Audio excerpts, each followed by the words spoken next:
Welcome back to AlphaTauri. We're back in America for the Circuit of the Americas, and I've made it an ATA weekend. The Circuit of Americas is notoriously a tyre-hungry track, so I'm very fascinated to see how this is going to play out. As for team news, there isn't really much to talk about. We are slowly recouping a little bit of money and we're getting manufacturing numbers up to a point. We do have a chassis coming in and we do have an underfloor coming in, but they will only really be viable for the last 3 races. I'm sort of using it as a little bit of a last hurrah on that front, but just in case McLaren and Alpine make some decent progress over the next couple of weeks, I just want to make sure we stave them off and stay 5th. Should be fine on that front, should be okay. We also are doing research as well nice and early this time round, opposed to last time where we didn't do quite as well on that front. So, I also got this cheeky email. I've spoken to the board and I'm sorry to say we're rather concerned about the team's recent poor performance. When can we expect to see better results? You're right over there, board. Season objective, 6th or above, we're 5th, and long-term objective already completed. Which admittedly, the long-term objective wasn't really that long-term, was it? It was, this season was the cut-off point for that. And somehow, despite 80% of the races being delighted, just 2 disappointed in there. One of those, of course, was our drivers crashing into each other on Turn 1 of Silverstone. The only really disappointing actual result was the last one, because we finished that one, and we still finished that one disappointingly out of the points. The one thing I don't understand, though, is they finished higher up as a pair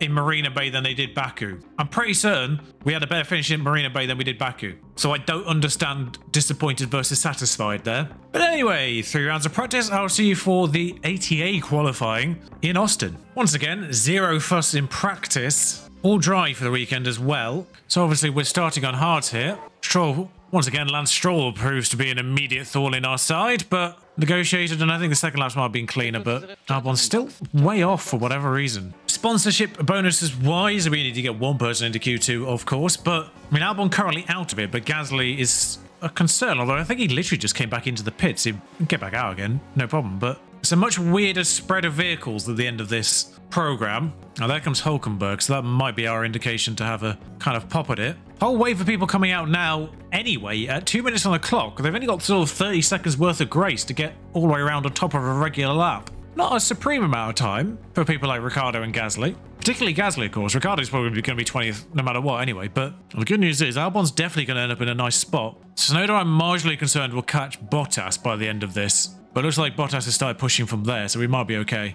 Odd that the tyres haven't got up to temperature. Have just now. Should really be watching our drivers. I was kind of hoping Alex would be closer to Tsunoda, but on track, I mean. I was hoping we need to give him a tow, but apparently not. Faster first sector from Alex. There's a chance Tsunoda has to deal with a bit more traffic. I just realised I sent Tsunoda out despite the fact he was 5/10 clear. Tsunoda slower again. Gasly and Ricciardo did get across the line in time. Looks like Gasly's had to negotiate a Haas though, so maybe that might have caused him a problem there. Bottas already guaranteed slower than Alex, who's got to do some work to get out of the bottom 5, as he has been pushed into it by Piastri, I think. Tsunoda across the line does a slower lap. Alex faster in 2 sectors so far. Only goes 15th. That's not good. There's a Haas directly behind on track as well. I don't know which one it is. It's Hulkenberg. Okay, well, he only went from 3 seconds off to 2 seconds off. Zhou behind already ahead, depressingly. I don't know where Alex's speed's gone, particularly in qualifying. Ricciardo goes 17th, actually. I take that back. Gasly pushes Alex out. That's depressing and concerning. Now, we actually got to be sensible here. We need to sort of effectively wait for the majority of people that are going to come out at the beginning here to be close to the end of their outlap and then send Tsunoda, because that means we'll probably get caught up on less people and have a better chance of getting towed by one of these lot. So sort of effectively just waiting for Zhou Guanyu to get to the end of that straight, and then we'll send Yuki. Because obviously if we pop it on manual, then he has 0 chance of being caught by Zhou Guanyu. To be fair, we could have probably sent him then, but just trying to minimise the amount of people that are going to get in the way. Now we should clear the McLaren of Piastri and the Aston Martin of Alonso and end up in like really clean air. Actually, it'll get relatively close to Gasly, but not, because they start pushing actually from about here, I notice now. So maybe we should do the same. So I feel like Yuki's in a good spot here. Russell, Norris, Stroll and Sainz are classified as being on outlaps, but Sainz is approaching sector 3. Russell is on the main straight, I think, as is Norris, and I think Stroll's in sector 3 as well. So I don't think Yuki will catch any of them on outlap. Zhou Guanyu posts the first time proper.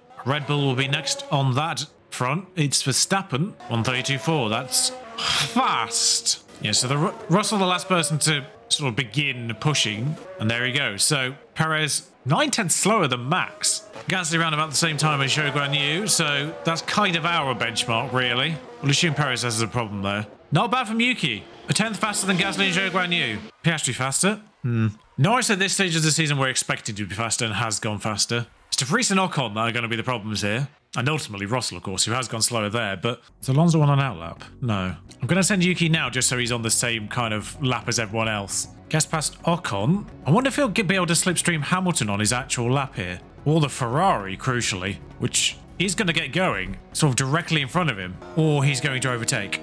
Good work, Yuki. Should have stayed behind him. Oh, actually, am I going crazy or is the Ferrari on the inside? Great work, Yuki. Great work. Just let him go. Just let him go. Why have you been stupid? Why have you been stupid, Yuki? The Ferrari's faster. Let him go. Follow him around the track. The AI in this game sometimes, man. Oh, well. I mean, thankfully, he'll get dragged along this straight, which may counterbalance what he just lost in Sector 1, probably. Starlock to Zhou Guanyu, who has taken the checker flag at only 2 and a bit tenths faster. Piastri's less than a 10th faster, but he's still yet to finish his flying lap here, so a much better second sector. Well, I say much better. It's a green second sector. I have no idea how much better it is. Norris goes faster than his original first lap. Sainz has crossed the line, so that's Leclerc then, that we're kind of being annoyingly close to, who is already second and had no need to really come out again, but never mind. We're going to get a fascinating slipstream off him. I'm intrigued to know what the sector times will be here. Only enough to take De Vries temporarily. Ocon didn't go faster. De Vries didn't go faster. Russell does. I would have ruined our day anyway, so perhaps he took Zhou Guanyu in the end after all that, regardless. So, yeah, they needed 2.5 tenths, really, at the barest minimum to even got into Q3. And Gasly remains slowest at the 15 in Q2. So, okay. You know what? Unless there's an incident, of course. For once, I kind of feel like this might go in our favour. So we'll just check how the top 10 actually filtered out in Q3 in the end. Piastri slowest of all. Lando ahead of both Mercedes is a bit surprising, but his pace has just rocketed out of nowhere, so sure. It's a little annoying that qualifying always promises that it's going to be slightly more mixed up than the race does. That being said, the people that are kind of in a similar ballpark have kind of all ended up next to each other, just Lando ahead of Mercedes and Austin because there's like I wonder if McLaren as a car is faster than Mercedes as a car at this point, based on that, actually. Because obviously Lando has the edge on Piastri on overall rating. So I wonder if the McLaren car is actually technically the 4th fastest car now, which is why we're trapped with Williams and Alpine, ultimately, at this point in time. And then the Haas and the Saubers are the worst of all. But, crucially, I reckon we can go forward in this race. Now, there's always going to be a 2-stop. It looks like we have a spare medium, but, well, that's clearly not optimized, is it? Flipping heck. Sort your game out, guys. The only situation here is the fact that you can push a little bit harder on the mediums. So, is pushing harder on a medium better than pushing less on a soft and then having a little bit to boot at either end? There's only 10 seconds difference overall race time. And if you think about it, you can get a bit of an undercut. It's just whether or not you end up in traffic. I think we'll play it safer because obviously there's a chance of incidents here. But otherwise, I think we're good. Sit tight and get ready. It's the United States Grand Prix. And it's lights out. And away we go. It's a wild mix of tyres, actually. The leader's on hards, and then it's a mixture of medium and softs for basically everyone else, I think. More people using softs than I anticipated.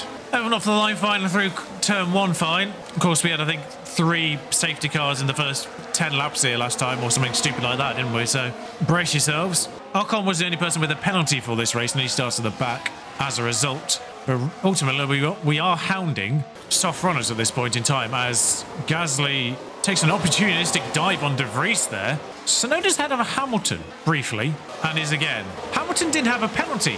Russell's got ahead of Norris, but Hamilton started ahead of Piastri. So Hamilton's had a nightmare on lap 1. We won't watch that overtake because I'm slightly confused why it's even classed as an overtake. So Tsunoda's not gone backwards. He started 12th, Albon started 15th because of Ocon's penalty. But Hamilton's fallen into Tsunoda as our tyres are already overheating. But we have to continue pushing because everyone else will continue pushing. And we must stay in DRS range for lap 2, basically, is the point. Hamilton seems to be struggling again, as there is a yellow flag somewhere. It was Zhou Guanyu who ran wide and didn't actually lose any time, so irrelevant. But I kind of feel like I need to check in on Hamilton. No, his car's fine. Right, so the crucial thing is to stay in DRS range. The problem is, of course, everyone's in DRS range of someone, so... except for Alex, for some reason. Get those tyre temperatures down, lads. You're having a massive problem right now. All right, so now we can push a bit again. Now we've got the tyre temperature down. Hamilton's made his way back through Piastri and Zhou Guanyu. Just remembered that he was a 7 times world champion there and sorted that out. Okay, so I've managed to push Albon into De Vries's DRS range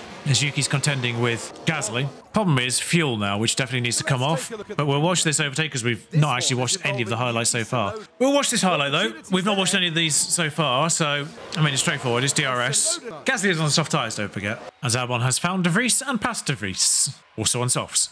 Also through DRS. To be fair, you're not really going to see many overtakes that aren't DRS assisted here, just because of the nature of where the DRS zones are. Sometimes you get kind of like a follow-on move from turn 1 through the S's, but that's about it. Right, so if Alex can continue pushing and get into basically Yuki's DRS, that'd be great, but I don't think that's going to happen. Tyre-wise, we're doing much better than everyone else, actually, tyre-wise. If this allows us to go onto a soft towards the end, that would be great. Look at Piastri's softs, though, having got into Q3, of course. Everyone in Q3 would probably use 2 softs and won't have had fresh ones. This is what I was basically thinking, and how this might mix up an Austin, Texas race. Like the ATA, this is effectively how I felt the ATA weekend might have a knock-on effect for the actual race. Perez is down to 36% tyres. Yeah, Piastri's plummeting now because he hasn't got any tyres left. De Vries is already in the pits. So Tsunoda's overtaken Piastri there, and it was kind of a weird release, but you see what I mean, like you see what I mean about the kind of the follow-on from a turn 1 overtake. Like he sort of basically made the overtake by turn 1, but there's still a bit of contention now because Piastri's been pushed back into them behind.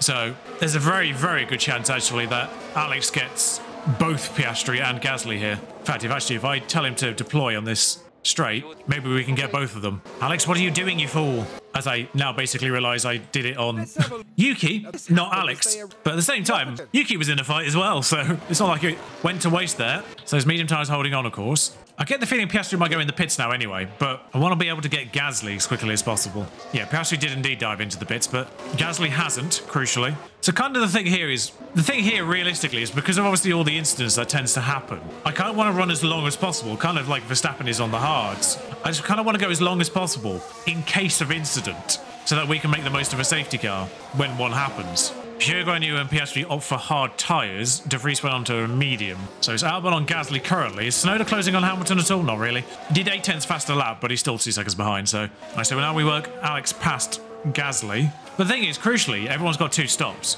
probably. So until people stop, these are all net positions. Might as well watch it. The fact that other people are going on hards now makes me feel less bad about going on to a hard next, because I would be tempted to do medium if I could push it to medium. Perez and Hamilton are both in. Gasly now comes in as well, but I was kind of expecting that. So we basically just let people suffer on those soft tyres, and then we come in as late as possible. So Perez is through Albon. Alonso's coming on a medium as well. They'll definitely get an undercut on us, but we'll obviously have a speed differential towards the end of the stint next time round as well, which will work in our favour. In fact, I'm intrigued to know what their lap times are on fresh hards. Guanyu's doing 140s, we're doing 140s, so what's Gasly doing, crucially? 158, he hasn't finished a lap yet. But they're also come out basically behind Daniel Ricciardo in a train, so 139 Gasly's done there, but he's going to join the back of this Daniel Ricciardo train. So until Daniel Ricciardo pits, they're all bottled up behind him anyway. Or De Vries on a medium. That's going to go off faster than ours. I was kind of hoping we'd be able to hold on to either Stroll or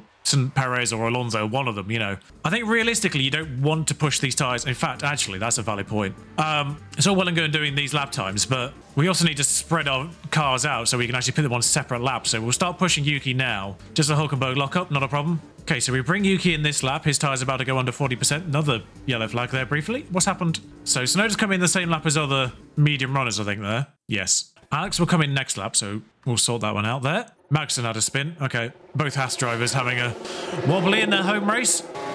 So I think the problem is actually Tsunoda's also going to come out in this train. He's out ahead of Gasly though, crucially. So despite going longer and having the benefit, and Gasly effectively having the potential benefit of an undercut there, he's ended up actually going well enough that he's still come out ahead of Gasly. And they're now hunting a De Vries who's only on 65% medium, so he's going to be presumably going to a hard at the end. Norris has gone on to a soft, so he'll be going hard at the end. Guanyu and Piastri started on soft, so they might be going to medium at the end. I'm still surprised at the lack of incidents, but now people have started to spread out. Makes me that little bit more concerned that there isn't going to be one. This pack of cars here fills me with a little bit of hope on that front, but especially as it's De Vries on Piastri ahead. So Albon's invariably going to come out behind this lot. Maybe behind Ocon as well, but Ocon went on to softs, which is an interesting decision there. Because he's basically just going to waste those softs being stuck in a train between 3 hard runners. Whereas Albon's on a hard, so whilst, you know, everyone's kind of done one pit stop here and we have come out net one place down, effectively, we're playing the long game here because we're going to be the fastest on the last stint.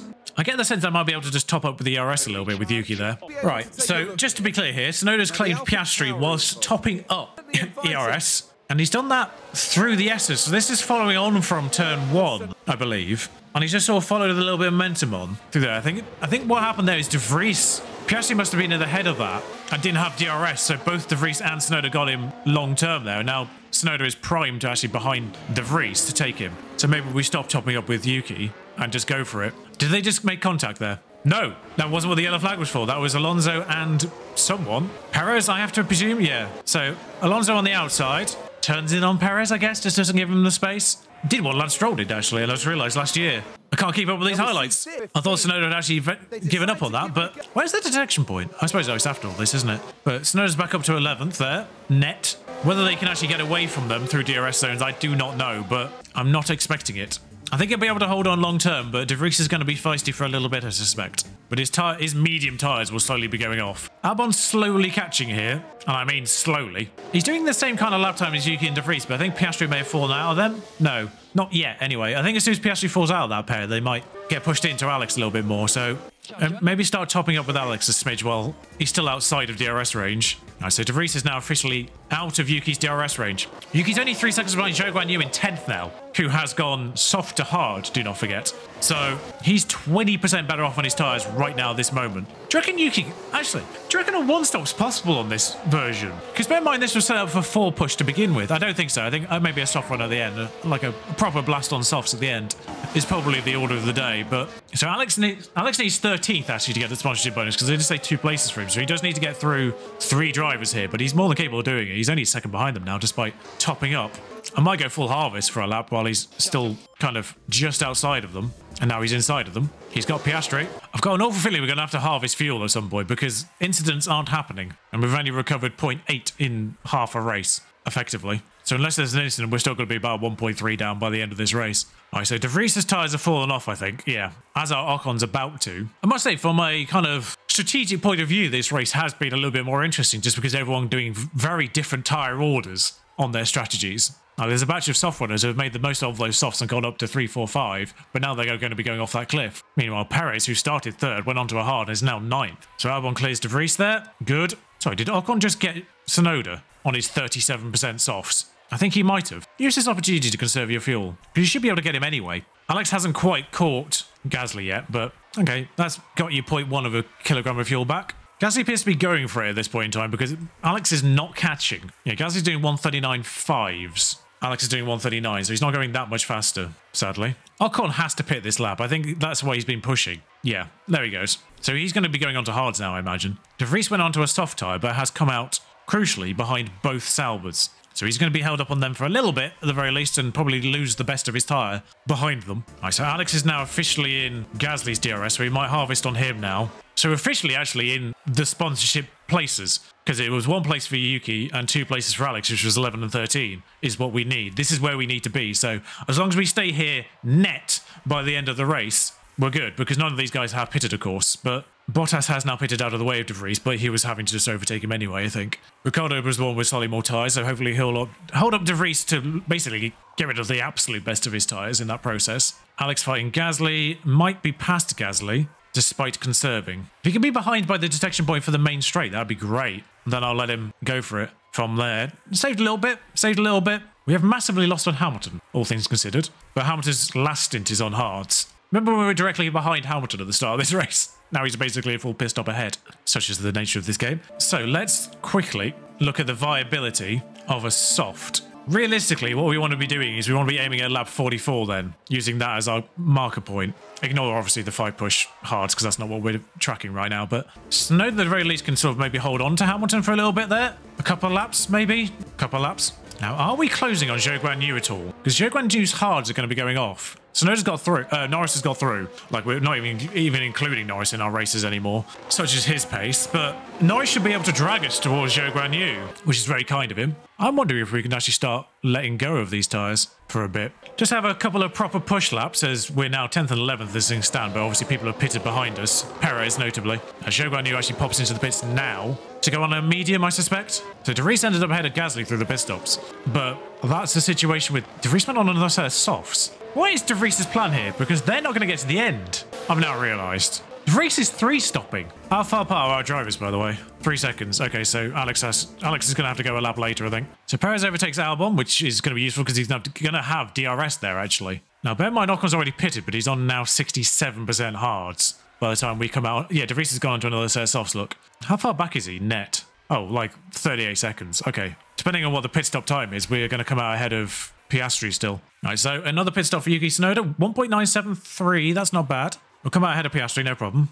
And on the tail of Gasly, which, you know, net, that's a loss, but we've only got to do 12 laps on these softs, and we are 2.4 seconds behind Gasly and a net 7 behind Zhou Guan Yu, pretty much, who is on mediums as well. How far behind Ocon are we as well? That's only another, what, 3.5 seconds? So 10 seconds behind Ocon, who was on 64% hards. I think 10th is achievable for Yuki Tsunoda here. We are going to have to recover fuel, annoyingly, because there's been no incidents, though. Tsunoda's in Gasly's DRS. We'll get him past Gasly, then we'll conserve him. Around the outside, Yuki Tsunoda goes there into clean air, which is the important bit. Gasly's being feisty for a couple of laps here, but he'll eventually give up, I imagine. Yeah, there we go. We can start recovering there again. All right, Ocon should be easily claimed here. And then it's only 5 seconds to Zhou Guan Yu in 5 laps. Ocon dealt with, crucially. Miles watch that one. And we've got to get Albon past Gasly to get our sponsorship bonus as well. So Ocon's already out of DRS range on Yuki Tsunoda, which is crucial there.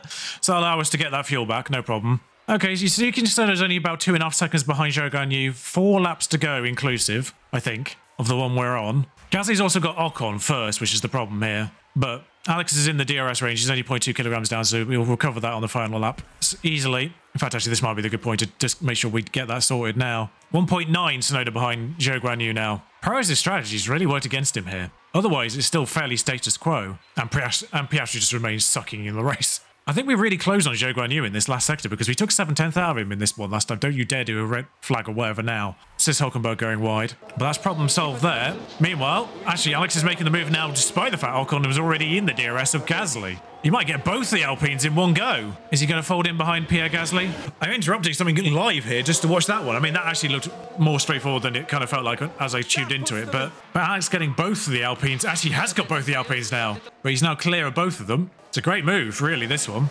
I have to say, we did really well in that first stint in particular, of sort of staying in the fight, staying on the tail of those drivers who were doing strategies that were going to put them on slower tyres at the end, while we had the tyre disadvantage. We did a really good job of holding onto those soft runners early on, so when they pitted and got stuck behind slower drivers, we capitalised. So Tsunoda is officially on Zhou Guan Yu with 1 lap to go, effectively. He's just got him off the main straight there, I think. Yeah, 1 lap to go. We'll leave him on full push there. Deploying from here.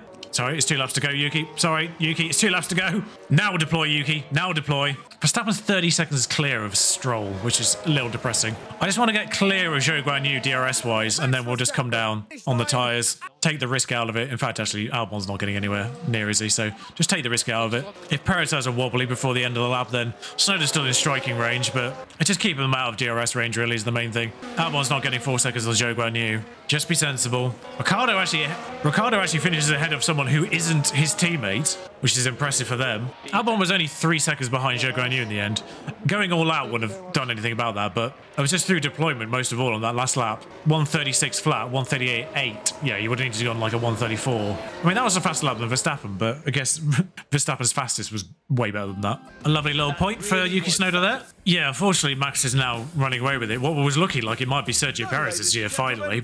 No, just no. In the end, Max decided he was going to win it after all. So just as Max Verstappen is making first place his own, having won the last 4 in a row, actually, Lando Norris has actually finished 8th 3 races in a row now. So Yuki with his first points in a few races. And actually, I was wrong at the beginning of all this. We did do better in Azerbaijan than we did Singapore. We were 11th and 13th in Azerbaijan. We were 12th and 13th in Singapore, which is the difference apparently between satisfied and disappointed for the board's purposes. But it was by my head actually when I was talking about it. But that "we're disappointed, we'd like to see you do better" email that I got, that cheeky email that I was annoyed by, came with the sort of double points for a satisfying race, or double effect basically for being satisfied or unhappy at this race. We've got 10th. I think they're going to be delighted with 10th. So we're going to get double the bonus effect from the board's happiness from that result. 1 point from Yuki Tsunoda does help stave off Lando Norris, who is getting closer by the race. And Red Bull obviously miles ahead in general, but again, 1 point helped stave off McLaren's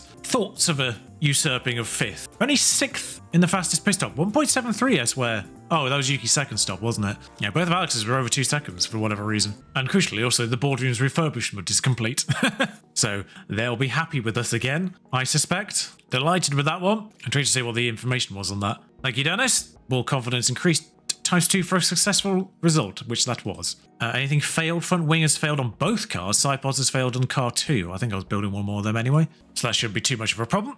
12 million in the bank. I might just sort of hold on to all that. Refurbs and upgrades do not gap towards our cost cap, of course. So looking at things like the wind tunnel CFD, which is obviously what's holding us back ultimately from making that much progress, because you're grading once and it adds another 50% boost to what you're doing already. All we've been able to do is refurb them. We managed to get everything except the suspension and car part. Refurbing them would be 2 and a bit million a piece. So basically about 5 million for the pair of them. But upgrading is 12, and we have for that one, and 7.5 for the suspension one. And we have that right now. Obviously, I'm not going to do it right now, but I'm going to bank that money and see what we're sat on at the end of the year, and then adjust accordingly for the new year, basically. I'd like to get at least some of those facilities up into rank 2 for next year, because that's really what's holding us back at the moment. But that's it. Another danger zone race negotiated without a single retirement. I'm getting a little bit annoyed at that, quite frankly. But what Singapore and Baku, in my opinion, lacked in excitement, the USA at least brought through the form of strategy. Because Baku and Singapore, I think, were both one-stop races, and everyone basically did soft to medium one way or the other. I think in both of those, the races ultimately just sort of resorted to overall car capabilities, whereas this time round, strategy was involved in the tyres at the right time, at the right point of the track, crucially as well. People losing the best of their better tyres, stuck in the wake of slower cars, is what held them back. You saw it with Perez, who finished 9th there, having started 3rd. He got stuck on slower cars and couldn't make the most of being on better tyres. So strategy worked for us there, using the best tyre at the end and holding on to better cars at the early stages. It's nice when a plan comes together. And we've not had that for a couple of races now. So